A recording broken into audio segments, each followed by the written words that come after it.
Chapter 1, Paternity Test. With the paternity test in hand, Fang Hao glanced at it again, and his heart was once again pierced by the icy conclusion. He fiercely pounded the steering wheel in the car, howling loudly and crying out. According to the paternity test, his twins had two biological fathers. The daughter's biological father was an unidentified man, while the son was his. Fang Hao, as a general practitioner in the inpatient department of the Provincial People's Hospital, knew all too well what this meant.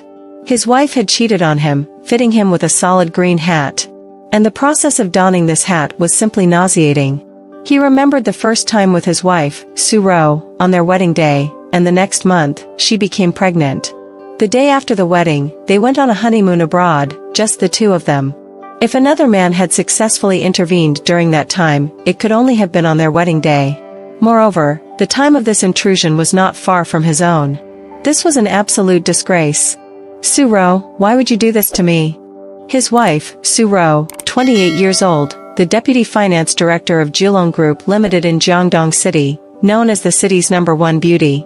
4 years ago, Fang Hao, poor and struggling, graduated from the Jiangdong University Medical College.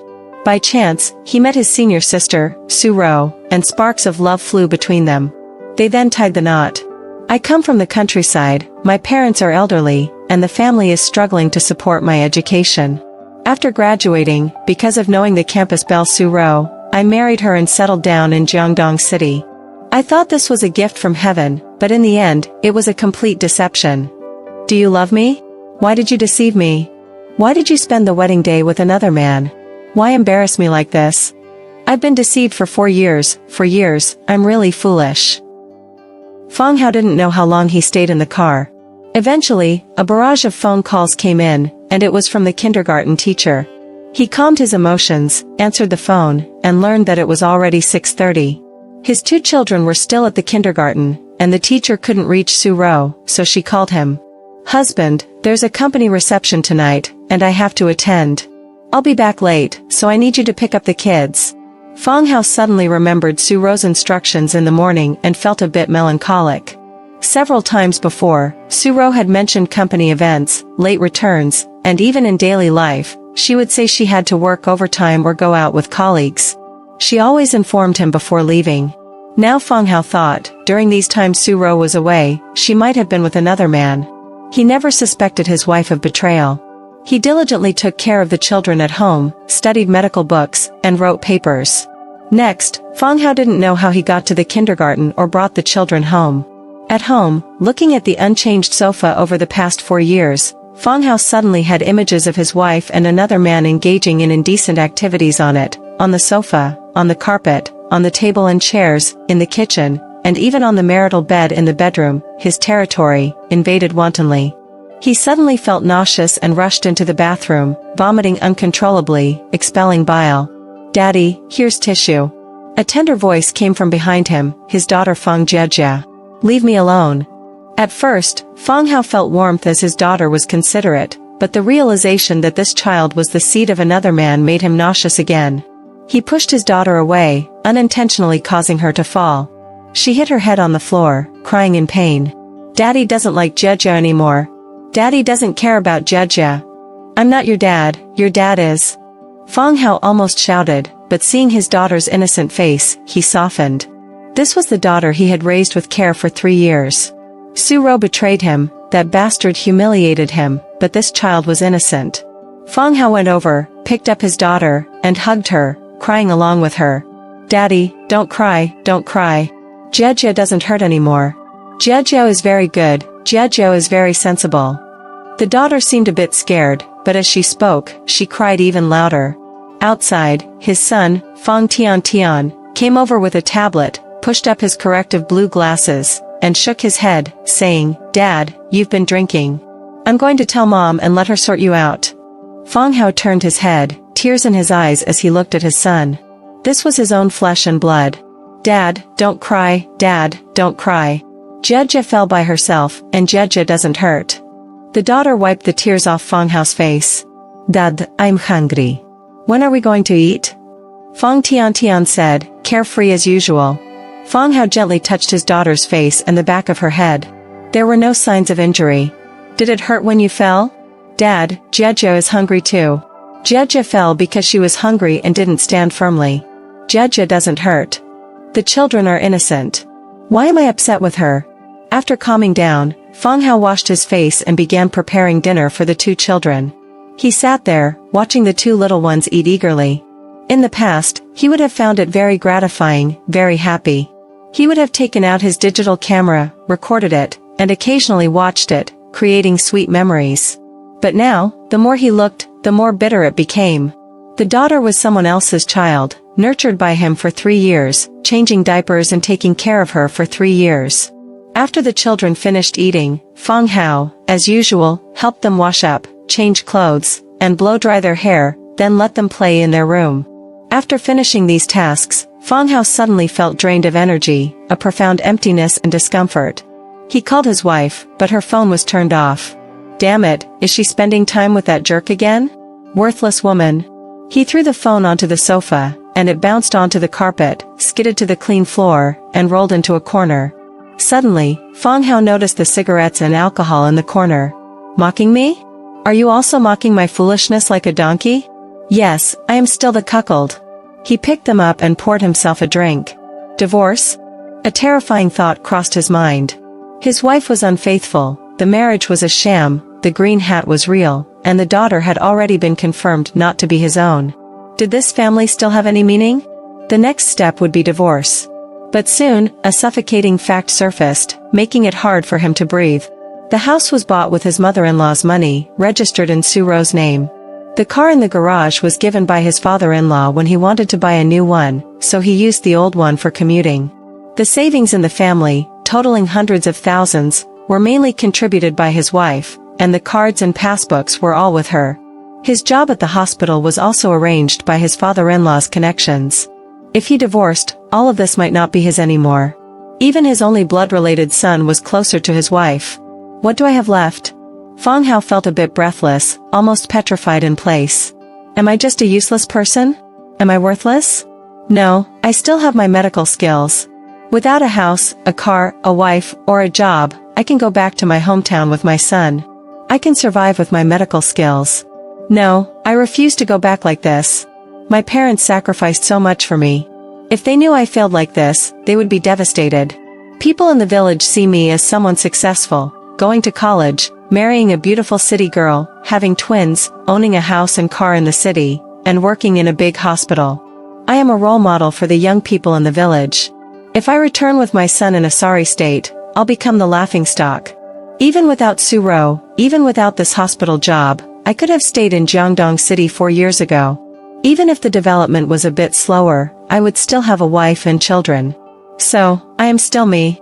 After being a fool for several years, wearing a green hat for others, leaving like this would be a total disgrace. I refuse. In Fang Hao's mind, sometimes clear, sometimes muddled, the idea of divorce had already taken root. Su Ro, why would you do this to me? Chapter 2, Oblivious in Intoxication. Crack. The door opened, and a beautiful woman entered. She was Su Ro. With a height of over 1.7 meters, she appeared tall and charming. Her jet black, silky, wavy hair was healthy and soft. Her delicate features seemed crafted by the heavens, earning her the title of the most beautiful face in Jiangdong City. Long legs, stockings, high-heeled sandals, she exuded the aura of an exceptional mature woman. Ah, such a strong smell of alcohol. Su Ro wrinkled her brows at the strong smell of alcohol wafting towards her. She changed into slippers and walked past the entrance, finding her husband smoking and drinking, creating a hazy atmosphere. She frowned. Fang Hao, what's wrong with you today? You didn't answer the phone, didn't reply to messages. I called your workplace, they said you left. Now you're here alone, drinking heavily and smoking so much. What's going on with you? She looked at the 3 empty bottles of high-proof liquor on the table and the dozen or so cigarette butts in the ashtray, and it was a bit frightening. As she reached for Fang Hao's glass, he pressed her hand down, causing her to wince, unintentionally letting out a small moan. Hey, why are you grabbing so hard? It hurts. Let go of me. You're drunk, go lie down and rest. No. I'm not drunk. I can still drink. Okay, you can still drink. Just release me first, alright? Helpless, Su Ro gave her husband an eye roll. He had finished 3 bottles of white wine, and he still claimed not to be drunk. Only drunk people said they weren't drunk. Su-ro, do you love me? Release me first, and then I'll tell you. No, I want you to tell me right away. Do you love me? Ah. Su-ro was pulled by Fang Hao, and her body tilted forward, landing on Fang Hao's lap. She sat there, in his arms. I love you. Now, let go of me, okay? Then I'll kiss you, and you can let go. Helpless, Su-ro was about to give her husband a kiss. Usually, at least if she acted cute or gave him a kiss, he would happily follow her orders. But this time, Fang Hao blocked her and she heard him say the word disgusting. Without much thought, she assumed it was because he smelled of alcohol. You're lying. You don't love me. You never loved me. Fang Hao shouted loudly. Su-ro was stunned, genuinely surprised by her husband's sudden outburst. Seeing his wide-open eyes and handsome face, she narrowed her eyes, eyebrows curved like a crescent moon, and said, Silly, I'm your wife. How could I not love you? If I don't love you, then whom do I love? You love someone else, you treat me like a fool. You've never loved me since we got together. You've never loved me. Fang Hao continued to shout. Oh. Su-ro was stunned again, seeing her husband's neck turn slightly red, a sign of being drunk. What he said was probably just drunk and rambling.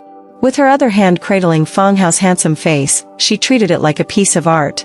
She was a very beautiful woman herself, but sometimes, she felt that her husband's face was more exceptional than hers. His face had the beauty of a man, radiating a sunny charm.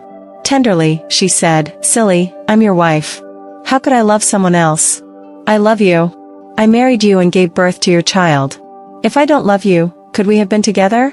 Impossible, right? She moved to kiss Fang Hao, but he pushed her away. However, she had strength too. Pressing her body against his, she used her weight to press him down. When Fang Hao turned his head, she kissed his cheek, earlobe, and neck. Fang Hao was stirred by her passion, forcefully pressing her against the dining table and indulging in a rough encounter.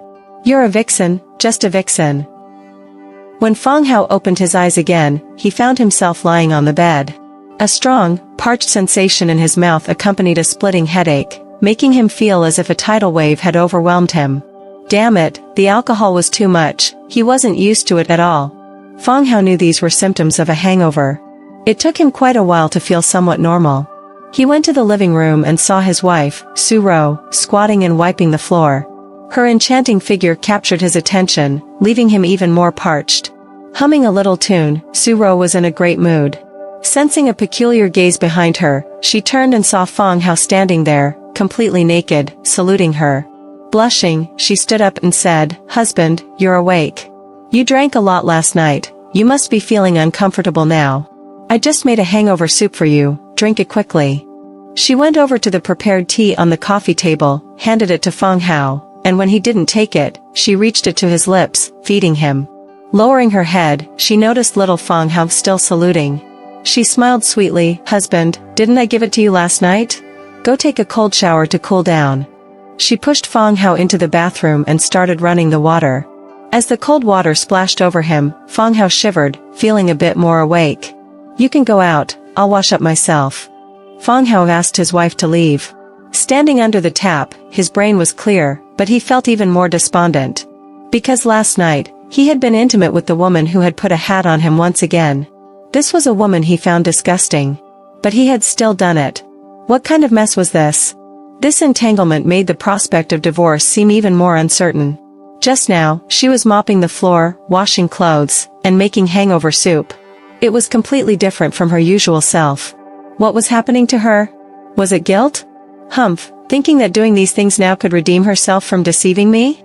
Fang Hao was angry again, clenching his fists tightly. A clear voice in his mind declared, I will find that jerk and then get a divorce. If he thinks he humiliated me at my wedding, can he feel accomplished? You deceived me for 4 years, but you won't deceive me for a lifetime. I will find you, and I will repay this shame tenfold. Otherwise, I, Fang Hao, am not worthy of being human. Fang Hao let the cold water wash over him, trying to calm down and figure out the next steps. Husband, what's wrong with you? Don't shower for so long, you might catch a cold. The bathroom door was pushed open, and Su-ro came in. Seeing Fang Hao standing still, she thought he was still in a hangover state. She went to turn off the water and began wiping his body. I can do it myself. Fang Hao didn't want Su Ro to touch him now. Those hands had touched another man, he felt dirty and disgusted when touched by them. You're drunk, everything is hazy for you. You can't do it yourself. I'm your wife, let me help you. What's the big deal? Chapter 3, The Wife's Contrasting Behavior. Fang Hao came out and headed towards the children's room, but they were nowhere to be seen. He glanced at the clock, it was already 9 o'clock. By this time, the children should have been sent to kindergarten. He suddenly remembered that he also had to work the early shift and began searching for his phone. Honey, you don't need to go to the hospital. I took a day off for you. After drinking so much last night, you're not in good shape, your hands and feet aren't nimble, and your mind isn't sharp. How can you treat patients? So, rest well at home today. Here, have some millet porridge. Su Ro was busy preparing some watery porridge and small side dishes. Seeing that Fang Hao wasn't moving, she went over, dragged him along, and said, in the past, you were the one who cooked, and I just waited to eat. But from now on, you don't have to cook at home. I'll take care of it. You, on the other hand, can take care of ordering meals and just sit here waiting for food. Taste my cooking. Seeing Fang Hao still unmoving, she personally fed him a spoonful. Fang Hao hadn't eaten anything last night and had drunk so much alcohol. His stomach felt uncomfortable, so the light porridge was most suitable at the moment. He didn't refuse, picked up the bowl himself, and said, I can manage. Aren't you going to work? I'm not going to work today. I'll accompany you. Su Ro sat opposite Fang Hao, holding her face in one hand, her crescent-like eyebrows revealing a face of blissful infatuation as she looked at Fang Hao. Why? You know why, and you still ask. You were amazing last night, and I'm very satisfied and happy. I have a wonderful husband, and I want to pamper you. There's nothing much to do at the office today, so I won't go. Su Ro glanced at Fang Hao and showed endless charm. Fang Hao was stunned. If it were in the past, he would have been moved to tears and immediately reciprocated with 100-fold of indulgence. But now, he felt a bit nauseated. This woman, was she the same when she was with that man outside? Su Ro noticed Fang Hao putting down his bowl and chopsticks, so she added some more. Seeing that he still wasn't eating, she quickly cleaned up the utensils. She came out, sat next to Fang Hao, leaned on him, and when pushed away, she clung to his arm. Darling, what happened to you last night? You drank so much alcohol, 3 bottles of 56-degree white liquor, smoked a whole pack of cigarettes. If you weren't so amazing, I would have called the hospital to prevent alcohol poisoning. Fang Hao was dazed, looking at the 3 empty white liquor bottles in the corner. He could hardly believe that he had such good alcohol tolerance. Su Ro continued, Oh, darling, where did you learn to call someone a bitch last night? I'm your wife, you're not allowed to call me that. I want to spoil you. Did I actually say that? It seems like I did. Humph, you are a bitch. Fang Hao thought, rubbing his temples. Look, your head still hurts. You shouldn't drink so much in the future. Su Ro stood up and massaged Fang Hao's temples. Due to the comfort, Fang Hao gave up resistance. As long as he didn't divorce today, Su Ro was still his woman, and taking care of him was only natural. He said, You must be excited to be called a bitch by me. Well, a bit. But it's not just that, you were so amazing, making me so comfortable. It was the most comfortable time for me. Darling, you're truly amazing. Su Ro blushed a little and nodded. Fang Hao was stunned. Over the years, he had treated Su Ro like a precious porcelain doll, fearing that he would break her. He respected her in every possible way, even in intimate activities, he was extremely considerate of her feelings. If she felt a bit uncomfortable, he would stop immediately. But what did he get in return? Betrayal. He sighed again, wondering if all the years of indulgence and pampering had made her perceive him as weak. A slap alone doesn't make a sound, huh? Bitch. Smack. Ah. Su Ro didn't expect the forceful slap on her buttocks. She involuntarily made a soft sound, finding herself sitting on Fang Hao's lap. She said, Honey, don't break your precious. We're going out for lunch at noon. Mei Mei is about to get engaged, and she wants to treat us to a meal while discussing some matters. After all, we're experienced in these matters. Chen Mei? Fang Hao was startled. Chen Mei was Su Ro's bridesmaid 4 years ago. On the wedding day, Chen Mei and the other bridesmaids should have stayed close to Su Ro. If Su Ro had any unusual behavior, it couldn't escape the eyes of the bridesmaids. However, if Chen Mei knew about Su Rou having another man and covered for her, that would be a different situation. Fang Hao asked, Chen Mei is getting married? What does her fiancé do? Su Rou replied, he has a PhD in chemistry from Dongjiang University, studied abroad for 5 years, established a career and bought a house overseas. Mei Mei said they plan to have the wedding in China, then honeymoon abroad. If nothing major happens, they won't be coming back. Fang Hao pondered. If that was the case, there shouldn't be any connection between Su Rou and Chen Mei's fiancé. Why am I even concerned about Chen Mei's fiancé and what Su Rou does? Su Rou has high standards, a good background, and generally wouldn't be interested in the kind of men she mentioned. But what about me? Suddenly, Fang Hao thought of something. He asked, wife, I have a serious question for you. You must answer honestly. Back then, I had nothing. Why did you agree to date me and marry me? Don't say you loved me, I had nothing worthwhile at that time. Silly. Because you treated me well, loved me, cared for me meticulously, and you're handsome. I thought, at that time, you were a rare find, hard to come by. So, I chose you. Su Rou squinted, her eyes filled with tenderness.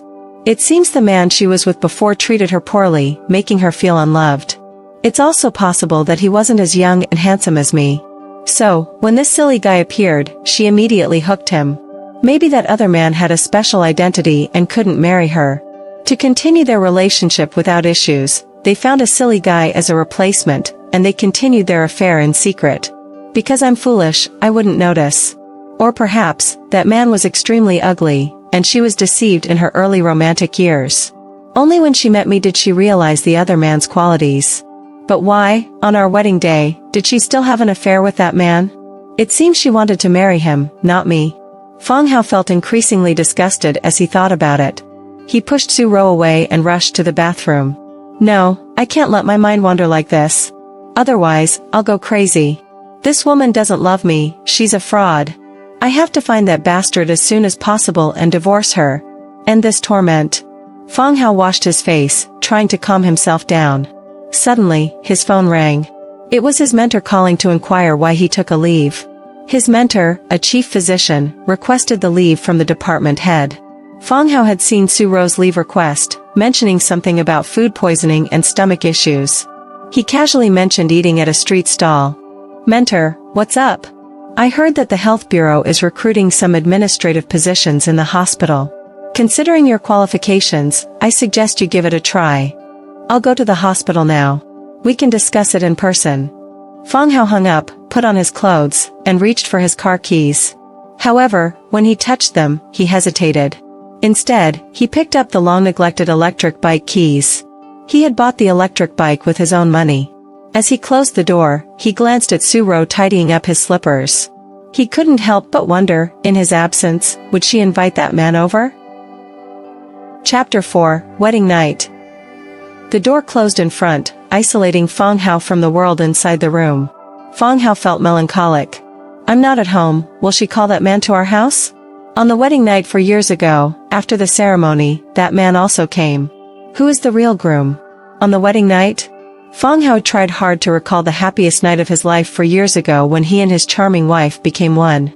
He underwent a transformation from a boy to a real man. After the wedding at the hotel, they returned home, leaving just Su Rou and him.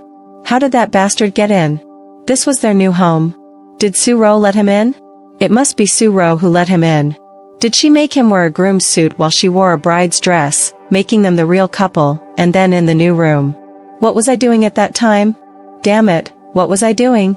Fang Hao couldn't remember the details of that night, except that he and Su Rou had done it. So, in the paternity test, the twin son was his. But Su Rou must have done it with that bastard, so the daughter was his. Who went first? He couldn't recall the details of that night, and that was the most deadly part. Knowing that the problem lay here, knowing that the bastard was in the house, perhaps right beside him, taking advantage of the situation.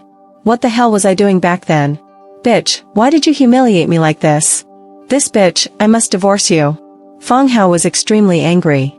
Achieving the biological phenomenon of twin children with two fathers, a 1 in a million chance, requires 2 conditions. The woman released 2 eggs, and both eggs were fertilized in an extremely short time. On the second day of the wedding, Fang Hao took his wife on a honeymoon abroad. In a foreign land where they were unfamiliar with anyone, they stuck together, and there was no chance for others to interfere. But on that night, what the hell was I doing? The more Fang Hao thought about it, the more his head throbbed. He went to the garage, thought for a moment, went back upstairs, and then opened the door. He saw his wife sitting on the living room sofa, talking on the phone. When she saw him, her eyes widened. She probably didn't expect him to be back so soon, quickly hung up the phone, looking a bit flustered. Was she talking to that bastard? Indeed, she contacted that bastard right after I left. Did she want to inform him that I'm not at home so that he could come over? This bitch. His heart suddenly twisted, and he felt an urge to vomit. He couldn't bear to see his wife's ugly face. He couldn't, and seeing it would make him sick. Forgot to bring the car keys. He grabbed the car keys, hastily left. Honey, why are you? As he closed the door, he heard a few words. This time, he left in a hurry, rushing into the elevator. Divorce, I must get a divorce. Riding the old electric bike on the way to the hospital, Fang Hao admonished himself harshly not to harbor any fantasies about his wife. She had been cheating for at least 4 years, never truly loved him. A woman like her wasn't worth clinging to. This kind of marriage, who knows how long it can last. Even if we divorce, I want to know who that bastard is. I want to get revenge on him. The humiliation he gave me, I want to return it to him tenfold. He played with my woman in front of me. Well, then he must have a woman too. Su Ro was the school flower 4 years ago, from a well-off family, and had high standards. The man she chose must not be ordinary. Perhaps that bastard is a successful person, a seasoned scholar, etc., someone with qualities. This kind of person should already have a wife. Great, you played with my wife, then I'll introduce you to my wife. Even if you don't have a wife, you must have sisters, right? I'll get to know your sisters. If you're an only child, then you must have a mother. Damn it, I'll get to know your mother. The heart of hatred twisted his face even more grotesquely in the wind. If it weren't for the helmet, he would surely look terrifying. This is my family matter, a shameful affair. It can't be known by others. Fang Hao arrived at the hospital's underground parking lot, quickly composed himself, and went up to the inpatient department. The floor he was on housed the Center for Elderly Stroke Research, where various stroke patients were treated. The hospital hierarchy was strict, and major positions remained stable without much change. For instance, the position of the inpatient department's director hadn't changed since Fang Hao entered the hospital 3 years ago. At that time, Fang Hao was an intern, assisting the attending physicians in transcribing case histories. He couldn't directly treat patients, and even after 4 years, he still didn't have the prescription authority. The reason he could transition from an intern to a full-time general practitioner in the inpatient department was due to his wife's parents pulling some strings. Wait a minute, did Su Ro arrange this position for me? Why did she place me in this position? Was it just because of my profession, or did she find this position suitable for her affair with that bastard? For the past 3 years, I've often worked night shifts, and she encouraged me to do so, saying it would help financially support the twin children. She claimed that working night shifts while young would allow me to earn more money. Additionally, it would leave a positive impression on the leadership, facilitating future career planning. At that time, I actually believed her. I actually believed it. But damn it, was this just a convenient cover for your secret meetings with that bastard? At night, when I'm not at home, you can go out with him or even let him come to our house. During the day, while I'm at home sleeping, you can be with him outside.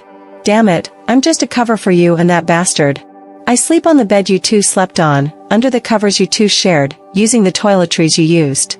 Even when I return, wanting some intimacy, you say I've worked hard on the night shift and need rest, and you have to work during the day, inconvenient for you. I insist, and you dismiss me with a kiss. If that doesn't work, I become a pot scrubber. Damn it, you use the mouth that's intimate with that bastard to comfort me, encourage me, and say I've worked hard. How nauseating. Damn it. Fang Hao was feeling extremely low, sitting in front of the computer in a daze. He only snapped out of it when someone called him at the door. Doctors returning from their rounds were there, along with family members needing instructions. Dr. Fang, your mentor is free now, and he's calling for you. Okay. Thanks. Dr. Fang, your complexion doesn't look good. Are you okay? Don't mention it. Ate at a street vendor, got a stomachache.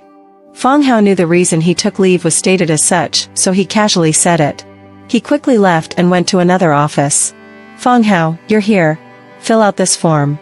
His mentor was a middle-aged glasses-wearing man in his 40s or 50s, lean and unremarkable in appearance, but his medical skills were among the best in the inpatient department.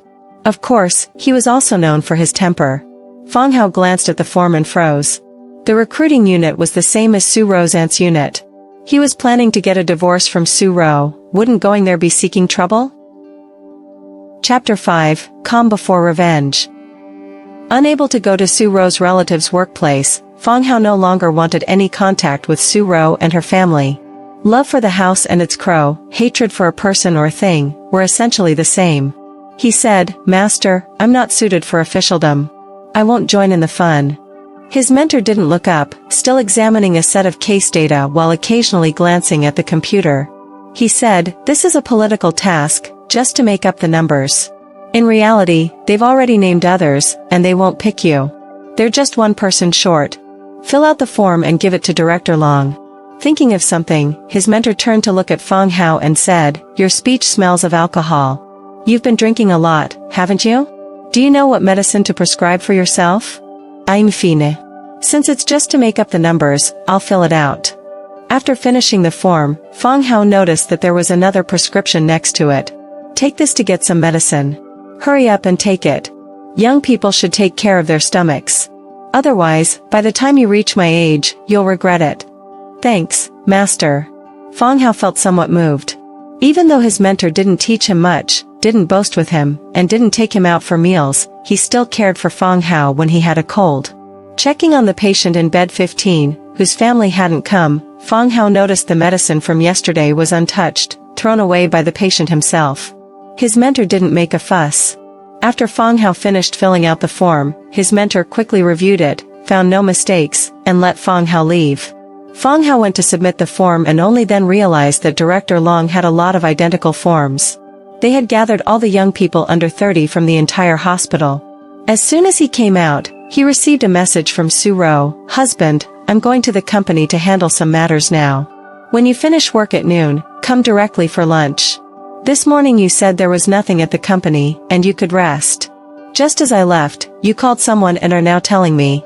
Have you already made plans and are now telling me so you can peacefully accompany that bastard? You slut." Fang Hao's anger surged, and he wished he could rush out, tail her, and then stab both the unfaithful woman and her lover to death. But his education, status, social connections, and social responsibilities held back this impulse. Last night, he calmly examined Su Ro's social connections. Su Ro's parents were university professors, and she could introduce many outstanding and successful people to her social circle. These people might captivate her at some point. After graduating, she joined a relatively large company in the province as the deputy finance director. Considering tax evasion issues, her basic salary wasn't very high, but various bonuses and benefits were substantial. After deducting various expenses each year, she could still save over 100,000. In the past 3 or 4 years, almost all of the several hundred thousand in the bank were contributed by her. Fang Hao's own salary was very low. He was currently just in the initial position of the career system. In theory, after working for another year, he could be promoted to an intermediate position. Before yesterday, he didn't care about money matters because after graduating, he had a formal job at the hospital, married a beautiful woman, and even had a pair of twin children.